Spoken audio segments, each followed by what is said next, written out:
ನಿಮಗೊಂದು ಫುಟೇಜ್ ಅನ್ನು ತೋರಿಸ್ತೀವಿ ನಾವು.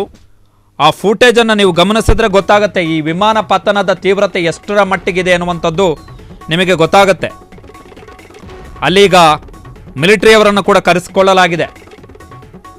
ಊಟ ಬಿಟ್ಟು ಎದ್ನೋ ಬಿದ್ನೋ ಅಂತ ಹೋಗಿದ್ದಾರೆ. ಮಧ್ಯಾಹ್ನ ಊಟದ ಟೈಮಿಗೆ ಆಗಿರುವಂಥ ದುರಂತ ಇದು. 1 ಗಂಟೆ 38 ನಿಮಿಷ ಹಾಸ್ಟೆಲ್ನ ಮೇಲೆ ಬಿದ್ದಿದೆ. ಡಾಕ್ಟರ್ಗಳ ಹಾಸ್ಟೆಲ್. ಆ ಮೆಡಿಕಲ್ ಎಲ್ಲ ಕಾರುಗಳಂತೂ ಭಸ್ಮ ಆಗಿದೆ. ಜೊತೆಗೆ ಪಕ್ಕದಲ್ಲಿ 2-3 ದೊಡ್ಡ ಕಟ್ಟಡಗಳಿದ್ವು. ಆ ಕಟ್ಟಡಗಳು ಕೂಡ ಸುಟ್ಟು ಕರಕಲಾಗ್ಬಿಟ್ಟಿದೆ. ಅವುಗಳಿಗೂ ಕೂಡ ಅದರ ಎಫೆಕ್ಟ್ ಡೈರೆಕ್ಟ್ ಆಗಿ ಬಿದ್ದಿರುವಂಥದ್ದು. ಆ ಲೈನಲ್ಲಿ ಒಂದು 3-4 ಕಟ್ಟಡಗಳಿದ್ವು. ಆ ಎಲ್ಲ ಕಟ್ಟಡಗಳು ಸುಟ್ಟು ಹೋಗಿವೆ. ಸಂಪೂರ್ಣ ಆ ಭಾಗದಲ್ಲಿರುವಂಥ ಎಲ್ಲ ಕಟ್ಟಡಗಳು ಸಂಪೂರ್ಣ ಸುಟ್ಟು ಹೋಗಿಬಿಟ್ಟಿವೆ.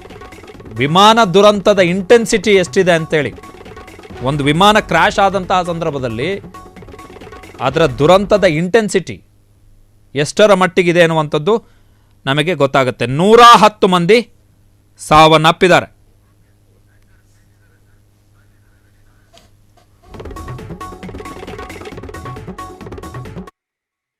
फ्लाइट में आ रहे थे और अभी क्या सिचुएशन लग रही है आपको? हमारी बहन जा रही थी 1 बजे जा रही थी प्लेन। 1:10 की फ्लाइट थी और जा रही थी लंदन।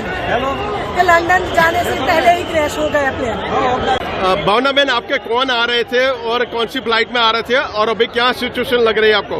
हमारी बहन जा रही थी 1 बजे जा रही थी। मेरा नाम रमीला बहन। रमीला बहन, आप कौन था वहाँ पे और हॉस्टल में कौन क्या काम कर रहे थे? मेरा लड़का है ना, वो ब्रेक पड़ा था खाने का, तो हॉस्टल में खाने गया था इधर। हॉस्टल में ही प्लेन क्रैश हुआ, पर मेरे लड़का को कुछ हुआ नहीं। बात हुई मेरी, पर इसके भाईबंद है ज्यादा हुए तो लोग मर गए। ये फिर मेरे लड़का को देखने जाना है अंदर मेरे को। अभी क्या लड़के को क्या सिचुएशन है? पूनम भाई, कौन आ रहे थे कौन जा रहे थे और अभी क्या सिचुएशन है उनकी? हाँ, मेरी शादी था, वो खम्बीसर थी, लंदन जा रही थी। हाँ, फिर?